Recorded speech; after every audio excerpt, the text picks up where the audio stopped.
Silakan Ustaz. Assalamualaikum warahmatullahi taala wabarakatuh. A'udzu billahi minasyaitonir rajim. Bismillahirrahmanirrahim.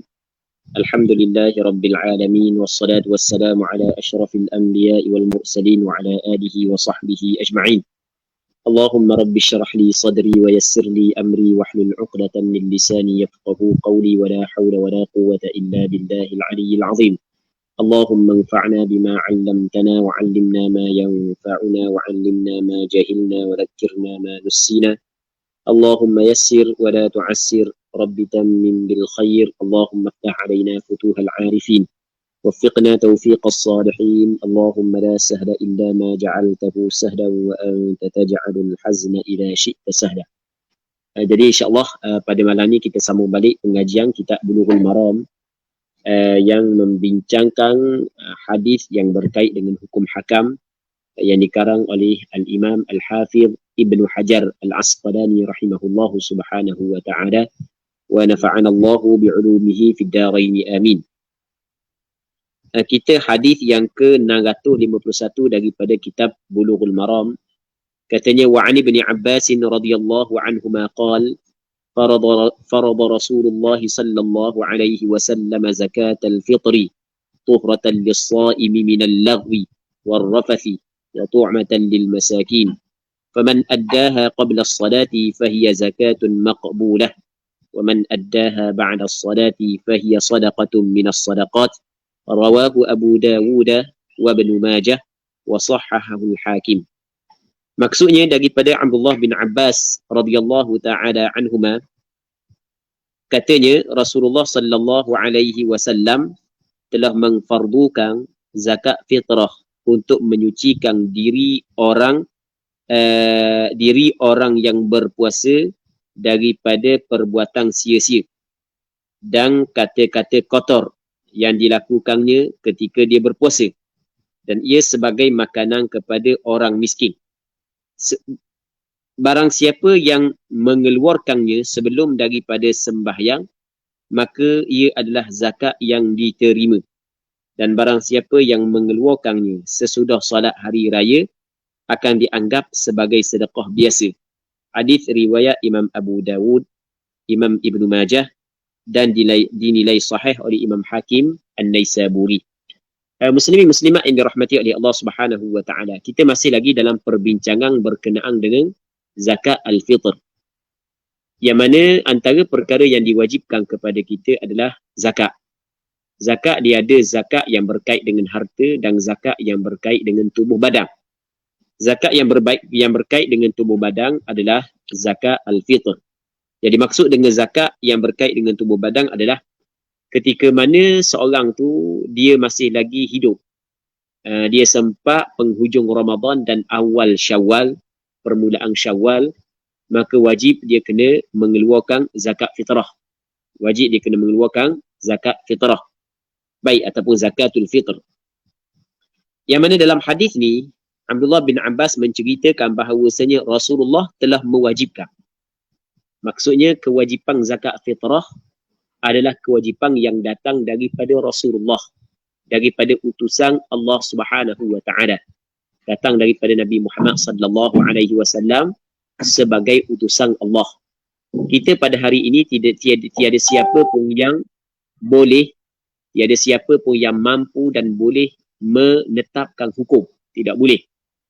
Yang mana penetapan hukum sebenarnya mesti datang daripada Allah dan Rasul. Kita pada hari ini hanya menceritakan hukum yang datang daripada Allah dan Rasul. Kita sebagai hamba Allah Subhanahu wa taala menjadi kewajipan kepada kita mengetahui hukum yang diwajibkan kepada kita dan beramal dengan hukum tersebut. Baik, jadi apa hak yang disebut di sini bahawasanya Rasulullah mewajibkan zakat al-fitr. Jadi bermakna kewajipan zakat al-fitr bukan datang daripada ulama.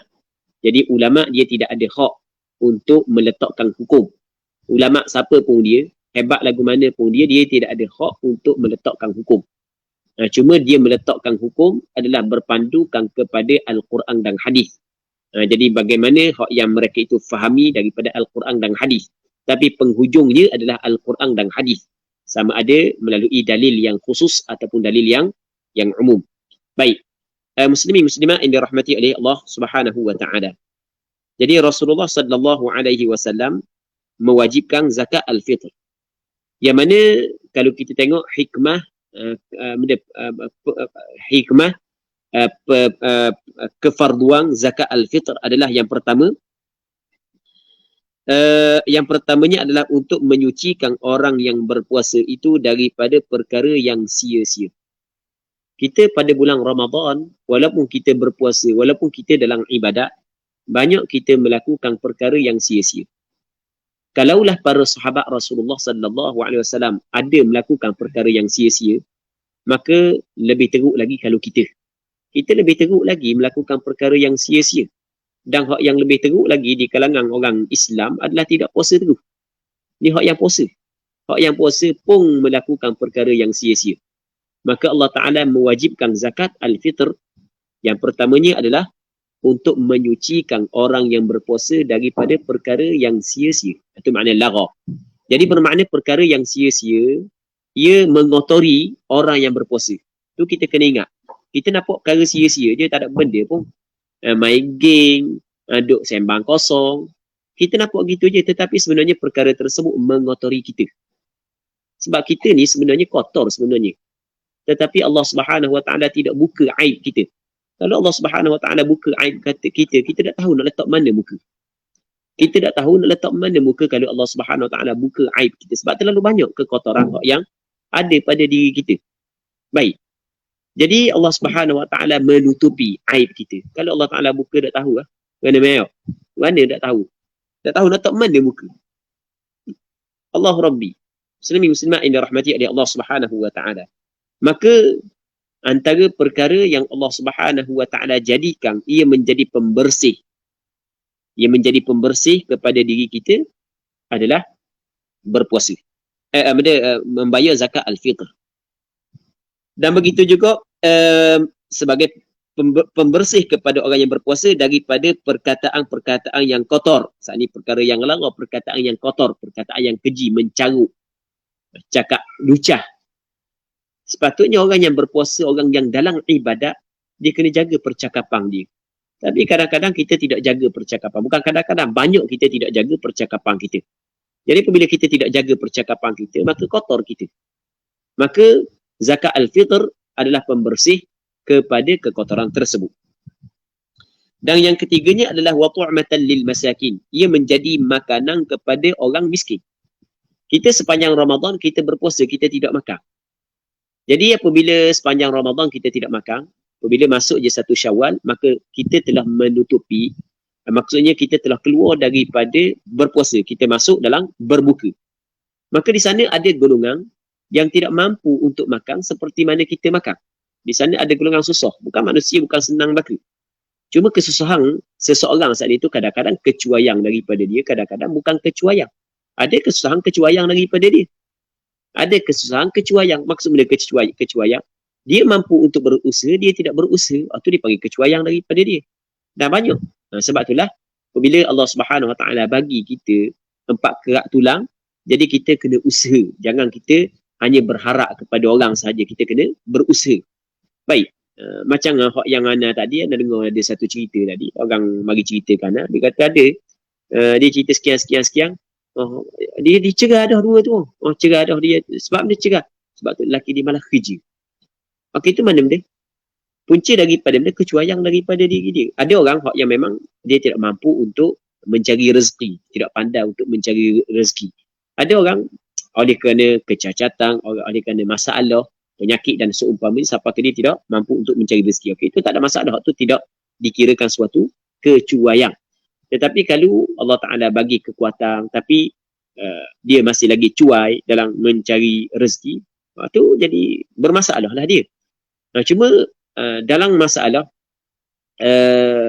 sebenarnya dalam menetapkan orang miskin, ulama fiqh melihat kepada 2 sudut. Yang pertamanya melihat kepada harta yang dimiliki, yang keduanya melihat kepada kemampuan untuk dia bekerja. Kalau dia tidak mempunyai harta, tapi dia mempunyai kemampuan untuk bekerja, maka dia termasuk dalam golongan yang kaya. Kaya usaha dia panggil. Dia tidak termasuk dalam golongan miskin. Walaupun pitih, tak ada. walaupun pitih tak ada, tapi dia mampu untuk berusaha, dia tidak termasuk dalam miskin. Muslimin muslimat yang dirahmati oleh Allah Subhanahu wa taala. Jadi kita di sana ada golongan yang miskin, yang mana mungkin kemiskinan dia saat itu adalah kecuaian daripada dia, mungkin bukan kecuaian daripada dia. Cuma hak yang kecuaian daripada dia tu, kalau mengikut mazhab Imam Syafi'i, bukan mazhab Imam Syafi'i saja.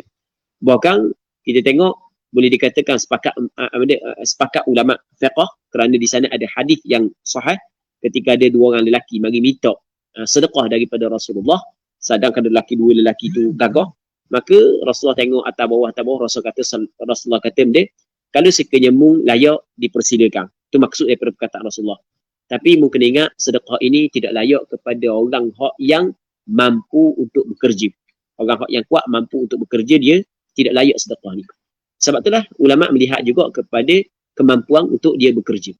Muslimin muslimat yang dirahmati oleh Allah Subhanahu wa taala. Benda yang kita nak cerita, bahawasanya ketika kita keluar daripada puasa, maka kita boleh makan. Maka di sana ada golongan hak yang tidak ada benda untuk makan, orang hak yang susah, orang hak yang fakir, orang hak yang miskin. Maka apa hak yang diwajibkan kepada orang hak yang mempunyai makanan yang lebih dengan ketetapan yang ditetapkan oleh syarak, maka wajib dia kena keluarkan makanan tersebut, beri kepada orang tu, supaya dia saat itu kaya untuk hari tersebut. Kaya untuk hari tersebut ni maksudnya hari raya tu dengan malam raya dia boleh makan. Dia hari raya dia boleh makan. Maksudnya tidak perlu dia susah-susah bekerja, kerana hari raya adalah hari orang bergembira. Baik. Jadi yang ketiga, hikmah yang ketiganya diwajibkan zakat al-fitr adalah sebagai makanan kepada orang miskin. Sebagai makanan kepada orang miskin. Sebab itulah hak yang paling afdal kita keluar makanan. Masalah keluar duit ni kita cerita dah sebelum daripada ni, ulama berbeza pandangan. Jadi kalau kita nak bayar zakat fitrah, kita nak bayar dengan duit ke kita nak bayar dengan makanan? Ulama berbeza pandangan. Majoriti ulama mengatakan bahawasanya lebih afdal, majoriti ulama mengatakan wajib dia kena keluar dengan makanan, tidak sah keluar dengan duit. Namun mazhab Hanafi kata sah keluar dengan duit.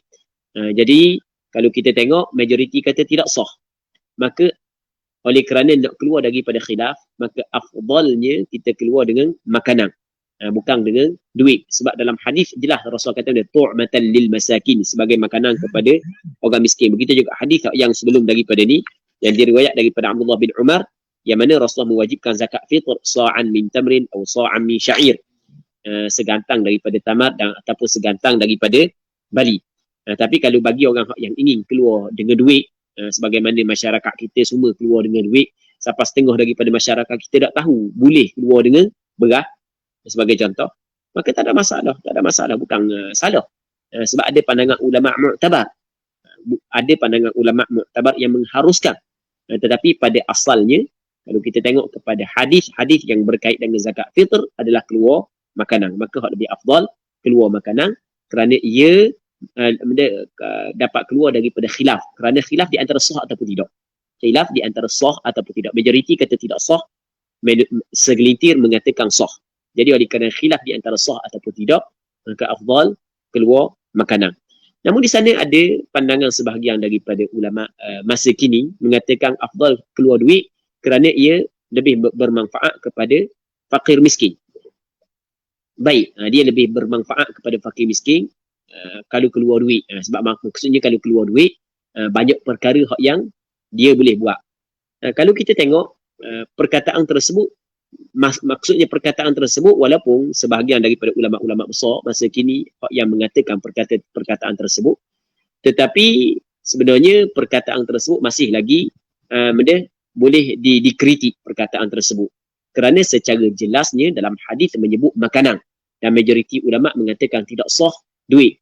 Jadi ketika mana berlaku khilaf di antara sah ataupun tidak, maka sebaiknya kita mengambil langkah ihtiyat, iaitu kita melakukan sesuatu yang sepakat ulama mengatakan sah, daripada kita melakukan sesuatu yang segelintir mengatakan sah, manakala majoriti mengatakan tidak sah.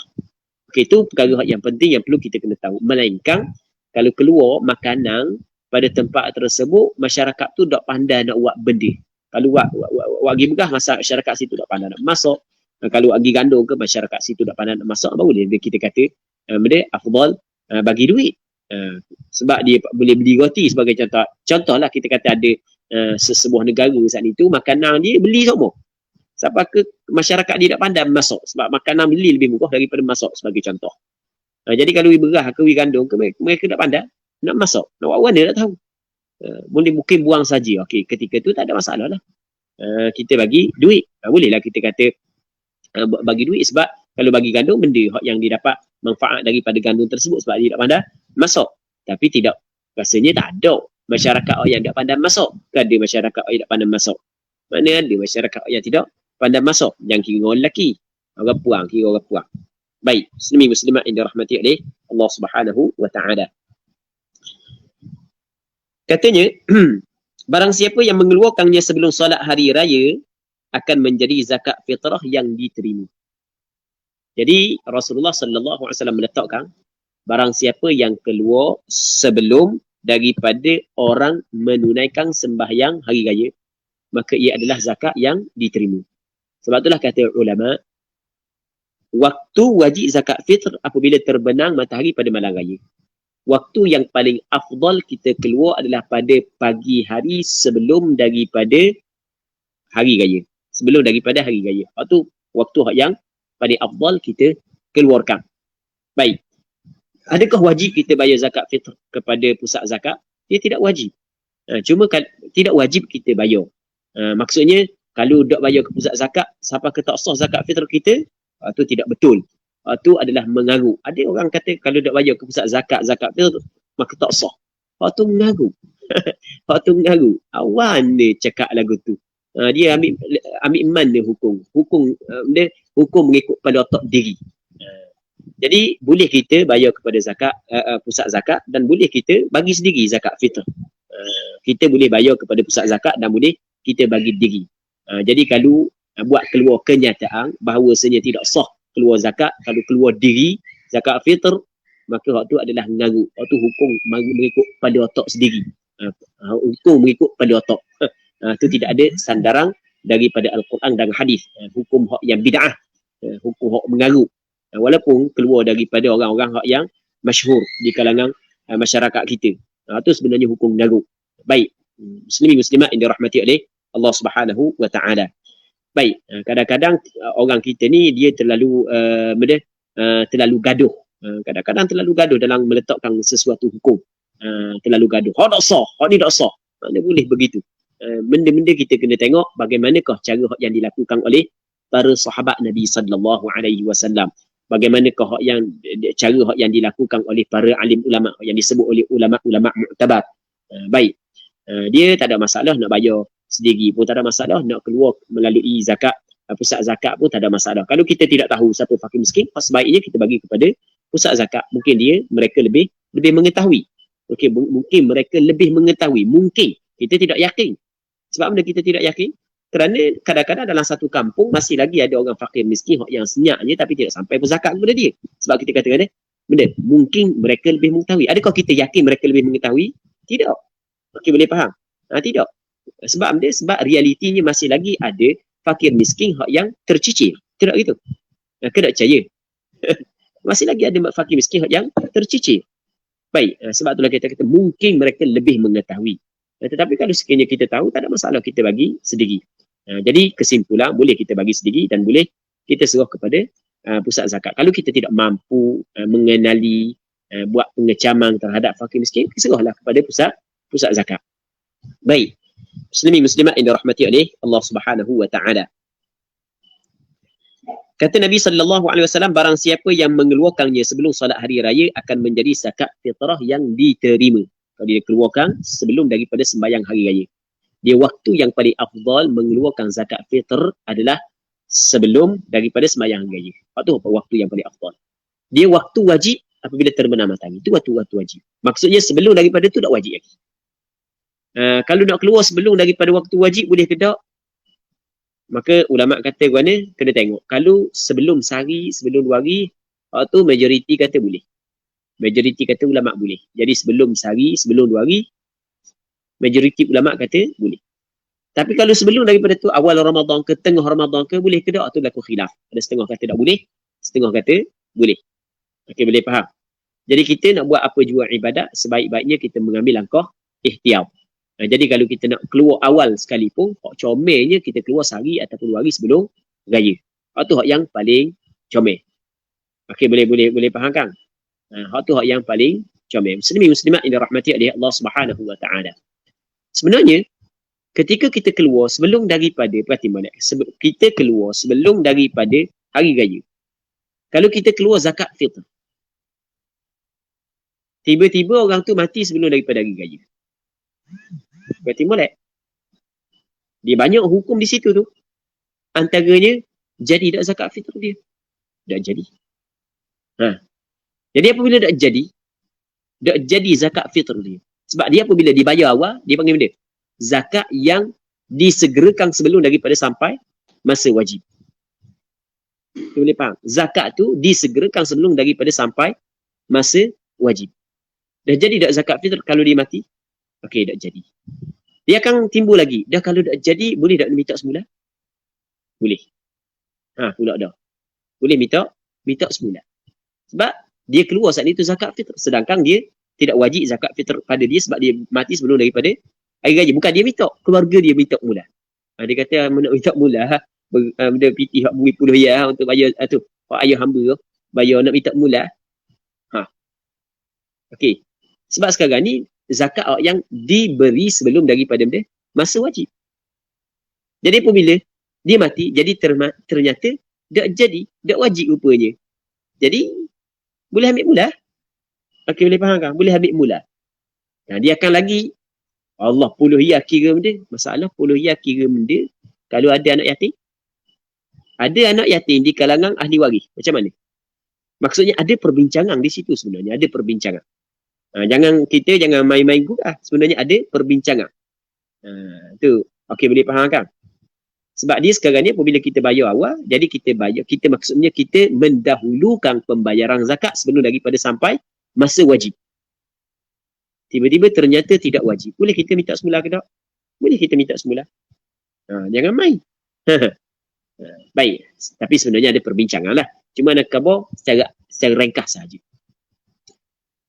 Jadi, nak keluar sebelum daripada masa sampai masa wajib,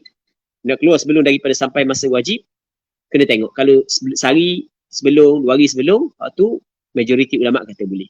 Tapi kalau sebelum daripada tu lagi, berlaku khilaf. Mazhab Imam Syafi'i kata boleh. Apabila masuk je Ramadan boleh.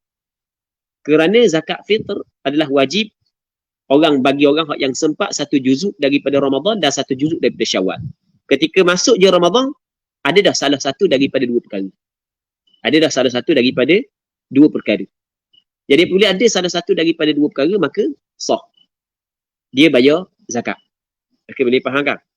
Sama dengan orang yang ada dah nisab tapi tak cukup haul, boleh dah dia bayar zakat sebelum daripada cukup haul. Sama juga permasalahan tersebut. Okey, cuma masa wajib apabila terbenam matahari. Masa paling afdal adalah pada pagi raya. Sebelum daripada Tok Imam keluar untuk sembahyang hari raya. Sebab itulah sembahyang hari raya disunatkan melewatkan sembahyang hari raya sedikit. Sunatkan lewat, bukan lewat sampai pukul 10. Lewatkan sikit supaya memberi peluang dan ruang kepada orang mengeluarkan zakat fitr pada pagi tersebut. Melewatkan pembayaran zakat fitr selepas daripada sembahyang hari raya, maka di sini ada khilaf di kalangan ulama. Sebahagian daripada ulama kata makruh. Sebahagian yang lain mengatakan harus tapi tak comel. Maksudnya boleh, tak ada masalah, tapi tidaklah seafdal mengeluarkan sebelum daripada hari raya. Sebelum daripada sembahyang raya. Okey. Jadi kita hari raya start daripada keluar fajar hingga terbenam matahari. Itu hari raya. Orang yang paling comel adalah keluar sebelum dia mengeluarkan zakat fitr sebelum daripada sembahyang raya. Hak tu paling comel. Baik. Dah boleh tak dia nak mengeluarkan zakat fitr setelah daripada sembahyang raya? Maka di sini ada sebahagian ulama kata makruh. Ada sebahagian ulama mengatakan dak afdal begitu. Tapi tidaklah haram. Dalilnya dalam hadis ni Rasul kata lagu mana? Wa man addaha ba'da as-salah fa hiya sadaqatun minas sadaqat. Sesiapa yang menunaikannya selepas daripada sembahyang, maka ia adalah sedekah seperti sedekah yang lain. Maksudnya masih lagi dikirakan sedekah tapi seperti sedekah yang lain. Maksudnya dia tidaklah pahala dia tidaklah seperti orang yang mengeluarkan zakat fitr sebelum daripada sembahyang raya. Okey. 2. Yang ketiganya, melewatkan pengeluaran zakat fitr sehingga terbenang matahari pada hari raya, hukum dia adalah haram. Kalau dia saat itu sengaja, tanpa sebarang keuzuran, hukum dia adalah haram. Tak boleh. Berdosa. Baik. Jadi orang tu dak bayar zakat terah. Dah berapa awak nak bayar? Nanti dulu esok gaduh mana kau? Bukan boleh kita jalan pun. Duduk di rumah dulu megay dulu dah habis lagi megay kata dia ni. Bayarlah dulu. Biar esok fakir miskin nak lari mana tu? Orang belakang rumah kita memang ibu tunggal tu memang susah tu. Kita esok lusa pun tak apa, hari ni ada widah dia esok kita pergi pula. Tak boleh. Jangan kita alasan dah orang ada widah hari ni kan, kenyang dah dia hari ni duit esok pula. Tak boleh. Sebab dia ada waktu yang ditetapkan oleh syarak. Ada waktu yang ditetapkan oleh syarak. Baik, masa untuk keluar zakat fitr. Jadi melewatkan pengeluaran zakat fitr sehingga terbenang matahari pada hari raya, maka hukum dia adalah haram. Dosa dan wajib dia kena qada dengan segera. Setiap benda yang wajib yang ditinggalkan dengan sengaja, maka wajib dia qada dengan segera. Wajib dia kena qada. Bukan kena nanti tahun depan. Kena bayar dulu. Tangguh juga dosa. Sebab dia wajib kena segerakan qada zakat fitr tersebut. Muslimin muslimat yang dirahmati oleh Allah Subhanahu wa taala. Hadis ini diriwayat oleh Imam Abu Dawud, Imam Ibnu Majah, dan hadis ini dinilai oleh Imam Hakim An-Naisaburi. Kita hadis Rasulullah.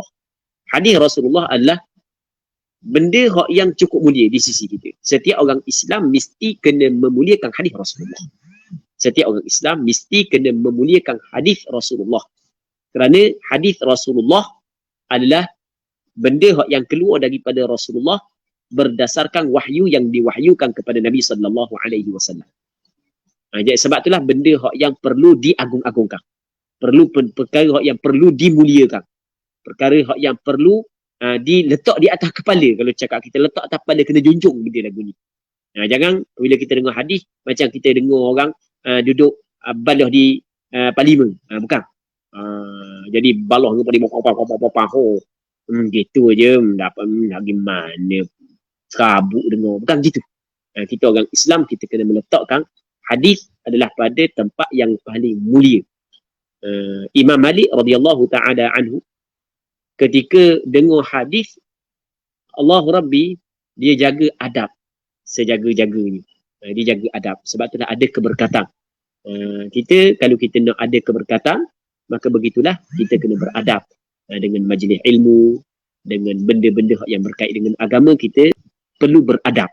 Jadi kalau kita tidak beradab, dia kurang keberkatan. Sebab itulah kita rasa berat kalau nak jaga jemaah pun berat, nak jaga tu pun berat, nak buat ni pun berat. Sebab ada masalah. Tu kita kena muliakan benda yang dimuliakan oleh agama. Termasuklah hadis Nabi sallallahu alaihi wasallam. Baik.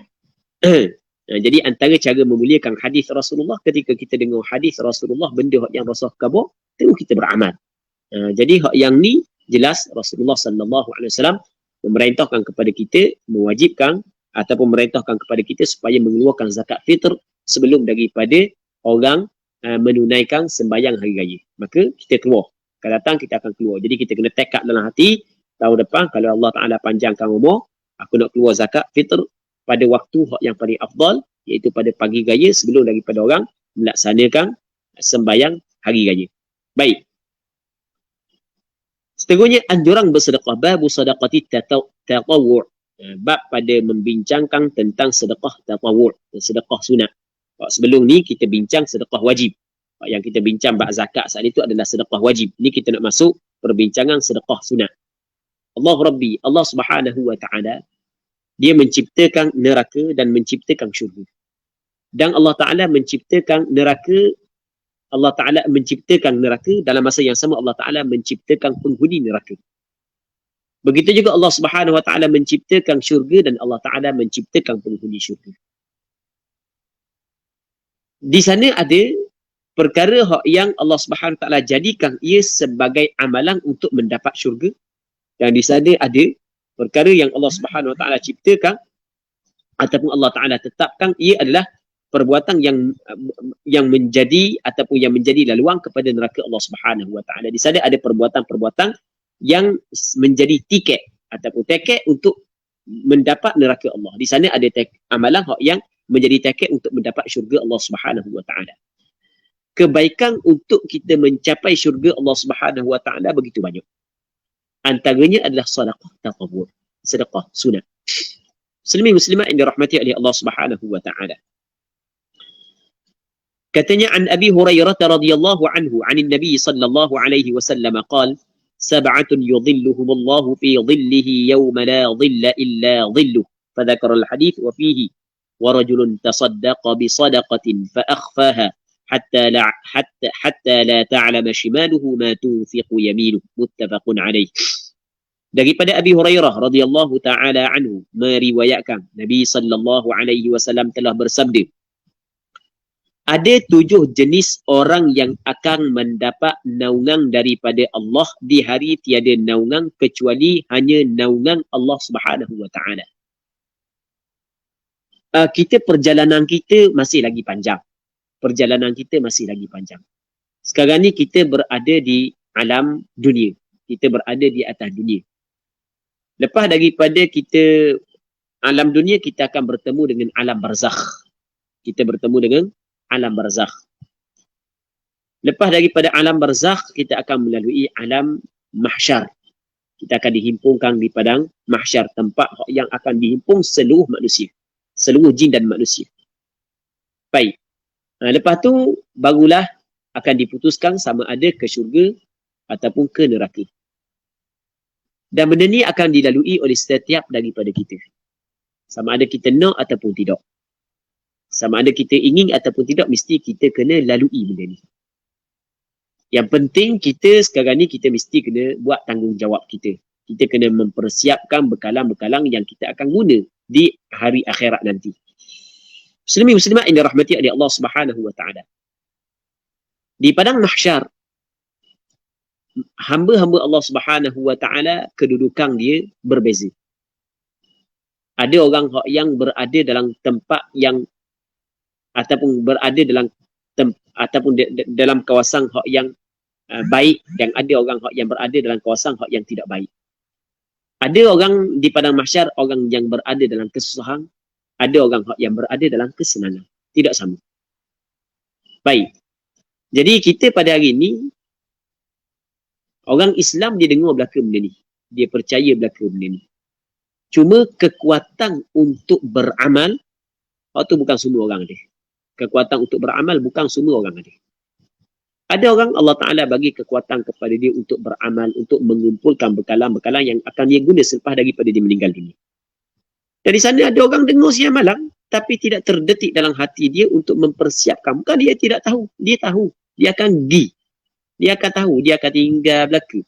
Allahu Rabbi, harta benda, anak pinak, bini, semua kita tinggal belaka. Kita bawa amalan kita sahaja. Bukan kita tak tahu. Kita tahu. Kita yakin. Tetapi berapa ramakah dari kalangan kita yang betul-betul membuat persiapan untuk menghadapi hari kematian? Berapa ramai di kalangan kita? Baik. Yang mana persiapan tersebut adalah dengan orang yang jauh daripada Allah, mesti dia kena dekatkan diri kepada Allah. Benda orang yang melakukan maksiat, mesti dia kena bertaubat kepada Allah Subhanahu Wa Taala, meningkatkan amalan-amalan kebaikan dia. Baik. Dalam hadis ni, Nabi sallallahu alaihi wasallam menyebut bahawasanya di sana ada 7 golongan. Yang mana 7 golongan ni Allah Ta'ala akan meletakkan dia di bawah teduhan. Jadi perkataan teduhan, jadi bermakna dia saat itu duduk dalam kawasan yang tidak panas. Dan kita dapat faham bahawasanya di sana ada kelompok yang lain dia berada di bawah panas. Tu kita kena faham begitu. Maka kita kena fikir kita sekarang ni kita dengar hadis ni dan kita akan pergi belaka dan kita kena fikir diri kita. Kita ni agak-agak kita duduk dalam golongan mana? golongan orang berada di bawah panah yang terik ataupun golongan yang orang yang berada di bawah teduhan. Panah di padang mahsyar dia tidak sama dengan panah di atas dunia. Dalam hadis menyebut bahawasanya matahari dekat dengan kepala sekadar mil. Mil ni dalam bahasa Arab ada makna sebatu, lebih kurang dalam 1.6 km. Dan ada makna dia sebatang cilok. Sebatang cilok tak panjang mana, sejekal lah lebih kurang.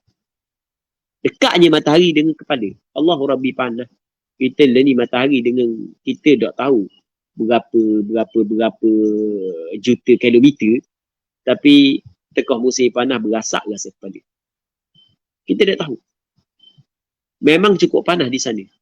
Sehingga kan ada sebahagian daripada hamba Allah tenggelam dalam peluh. Tenggelam dalam peluh. Ada sebahagian daripada hamba Allah peluh sampai ke lutut, peluh sampai ke pusat. Ada orang tenggelam dalam peluh. Cukup panas. Tapi di sana ada golongan yang Allah Ta'ala bagi kemuliaan kepada mereka, boleh bawa duduk di bawah naungan arash Allah Subhanahu Wa Ta'ala. Kita akan pergi belakang. Cuma kita kena fikir, kita berada di mana? Kita berada di mana? Kita kena tengok lagu mana kebaikan yang kita buat. Kita tengok banyak mana maksiat yang kita buat. Baik, kebaikan yang kita buat, aku tengok pula sempurna ke tak kebaikan yang kita buat. Kadang-kadang kita tertipu dengan kebaikan yang kita buat, kita anggap macam sempurna tapi pada hakikatnya belum lagi sempurna. Atau kita kena muhasabah diri kita, kita kena hisab, kita kena hitung diri kita. Kerana di sana tidak ada siapa pun yang dapat membantu kita melainkan amalan kita sendiri yang dapat membantu kita. Baik. Tengok kata Nabi SAW dalam hadis ni, ada 7 golongan yang Allah Subhanahu Wa Ta'ala akan teduhkan dia, letakkan dia di bawah teduhan arash Allah Subhanahu Wa Ta'ala. Pada hari yang tidak ada teduhan melainkan teduhan Allah Ta'ala. Dia zilluh maksudnya teduhan Allah. Maksud teduhan Allah Subhanahu Wa Ta'ala di sini, sebahagian ulama mengatakan adalah teduhan arash Allah. Kerana di sana ada riwayat yang lain menyebut zillu arshih. Jadi teduhan arash Allah Subhanahu Wa Ta'ala. Di hadis ni sebenarnya ulama-ulama hadis berbeza pandangan dalam menafsirkan hadis ini. Ada sebahagian daripada ulama mengatakan hadis ni difahami secara hakiki, bukan difahami secara majazi. Kerana asal percakapan adalah haqiqah. Difahami secara hakiki. Maksudnya secara hakiki, teduhan sungguh. Dan teduhan Allah Ta'ala. Sedangkan Allah Ta'ala tidak sama dengan kita. Hadis yang lain menyebut zillu arshih, teduhan arash Allah Subhanahu Wa Ta'ala. Jadi oleh kerana mulia teduhan tersebut, mulianya teduhan tersebut, sehingga kan disandarkan teduhan itu kepada Allah sebagaimana mulianya Kaabah, sehingga kan dikatakan dia sebagai Baitullah rumah Allah Subhanahu Wa Ta'ala. Sandaran ini adalah sandaran untuk memuliakan teduhan tersebut. Pada asalnya teduhan arash Allah, tetapi oleh kerana mulianya teduhan itu, pastinya orang yang berada di bawah teduhan itu adalah orang yang mulia di sisi Allah, maka Allah Subhanahu Wa Ta'ala menyandarkan teduhan itu kepada Nabi sallallahu alaihi wasallam, menyandarkan teduhan itu kepada Allah Subhanahu Wa Ta'ala. Okey, ini yang pertama. Yang keduanya, sebahagian ulama kata maksud teduhan di sini adalah majazi, bukan hakiki. Kalau kita kata dalam bahasa Arab, kalau kata orang ni berada di bawah naungan aku, dengan makna berada di bawah pemeliharaan aku. Aku menaungi dia. Aku bagi naungan kepada dia. Adakah dia saat itu berada di bawah teduhan kita? Bukan. Maksudnya kita jaga dia, kita pelihara dia. Maksudnya sebahagian daripada ulama mengatakan maksud hadis ini adalah makna dia majazi. 7 golongan ini Allah Subhanahu Wa Ta'ala letak, ataupun Allah Subhanahu Wa Ta'ala letak di bawah pemeliharaan Allah Subhanahu Wa Ta'ala. Yang mana tidak ada pemeliharaan, tidak ada siapa yang mampu menjaga, memelihara manusia pada ketika itu melainkan hanya Allah Subhanahu Wa Ta'ala sahaja. Okey, itu huraian yang kedua. Allahu Rabbi. Baik, dan kita berdoa dengan rahmat daripada Allah agar kita juga termasuk dalam golongan ini. Dengan rahmat daripada Allah, dengan anugerah daripada Allah. Nak agak amalan kita tak payahlah. Tak payahlah. Nak agak amalan kita lah. Baik. Cuma kita cuba berusaha sedaya upaya kita. Bukan hanya berdoa. Sebab kita mesti kena berusaha yang disertakan dengan doa.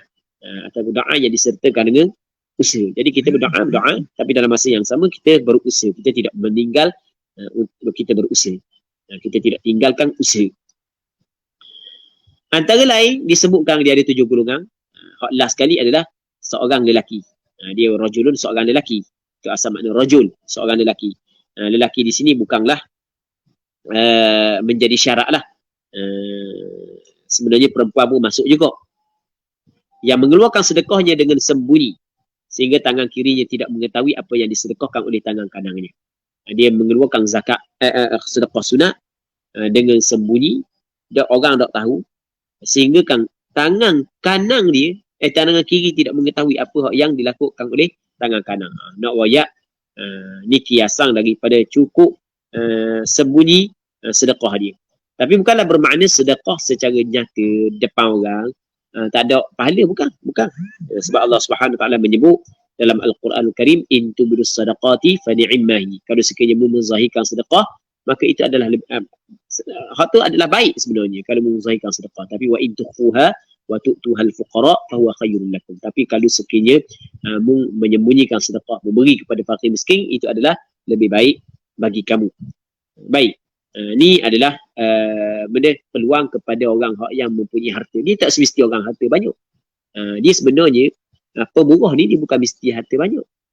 Harta sikit pun kalau dia orang pemurah, dia tetap keluar. Dia orang bukan mesti harta. Aku tak ada mana harta dah nak sedekah. Tak semesti. Ada 30 ya, sedekah sikit. Sedekah 5 je. Maksudnya kita orang yang ada sikit, kita sedekah secara sikit. Orang yang ada banyak, sedekah dengan cara banyak. Sebab itulah kata Rasulullah, ittaqun nar walau bisyiqqi tamrah. Hendaklah takut kepada neraka, mungkin jaga daripada neraka Allah, walaupun hanya dengan separuh buah tamar. Separuh buah tamar banyak ke sikit? Sikit sangat. Maksudnya, walaupun sikit, mu ada sikit pun sedekah cara sikit.